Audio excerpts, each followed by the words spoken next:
everyone, Trisha, it's me Jenny. It's time for another Not Naked video response to Trisha Hershberger's series Naked Truth, where we talk as candidly and as truthfully as possible about a subject of her choosing, straight out shower, no makeup, wet hair, first take, one take, etc, etc. Most people choose to do it naked. I choose not to, but either time, it's not a sexy time thing. It's a being vulnerable and honest tool for the vlogger type thing.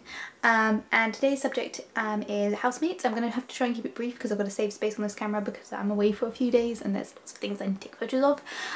So yeah, housemates. My general experiences with shared accommodation, when I was in halls at uni, there was 14 girls to one kitchen and one set of bathrooms, so that was 3 showers, 14 sinks, 3 toilets and 3 sinks and 3 ovens between 14, or maybe it was 13, and yeah, there's definitely communal living is very difficult in that sense, in that for example, there was a group of girls who hadn't been trained in how to deal with their personal hygiene byproducts, so we got fined for some of the disgusting things they left not in bins, and we had for me particularly, I'm very much of the rule that, you know, if I make mess, I try and leave it in my own space. Like, you know, if I do make a cup dirty and I can't be asked to wash it up, I'll take it to my room and I'll leave it in my room so it's not taking up other people's space.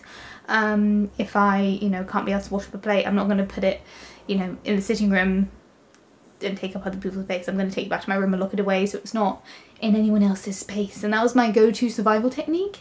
While most of the girls didn't have that system, they either didn't wash up or they didn't take it to their rooms, so the kitchen would get head to toe covered in dirty cups and saucers and plates, some of which were mine and I hadn't used them, which is the classic of communal shared living, especially at uni, where everyone uses everyone else's stuff. But there's no, when it's a hall situation, it's not a written thing that, you know, you use your stuff. Like when you're living with 1 or 2 other people, it's a different rule because you've chosen to live with them. When you're all just thrown into a building, it's a different situation.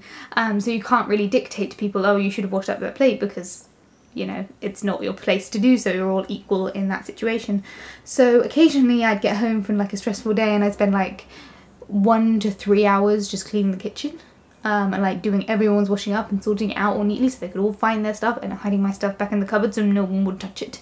There was no lockers or anything, so you couldn't like lock away your crockery.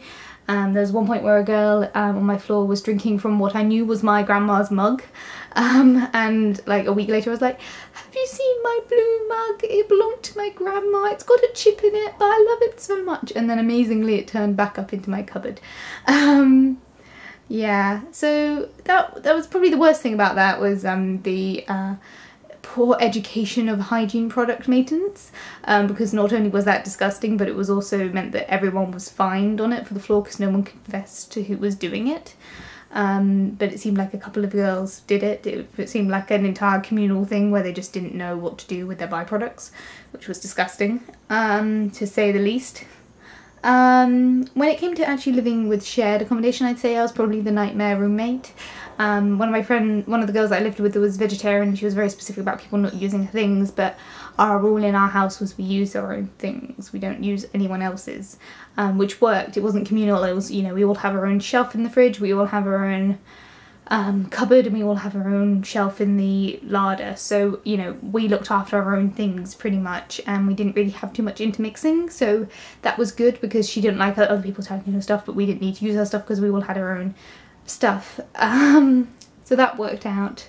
I was probably the nightmare housemate in that at the end of my 2nd year I just kind of disappeared. I became very reclusive and very shut down, and I barely talked to my housemates, and that's, hindsight is 2020, and that was very bad behaviour. But there we go, there's a gnat in front of my face. Yeah, and other than that, I've had other housemates have sex with their boyfriends directly above me, and that is uncomfortable when your door starts rattling rhythmically. So yeah, that's probably the situation on hand. There's never been really any bitching or shouting or screaming, just general hygiene, maintenance, and occasional embarrassing moments, but that's about it. Anyway, I was going to try to keep this short because I've got to film. Today was my twin sister's second graduation, so she is now a doctor.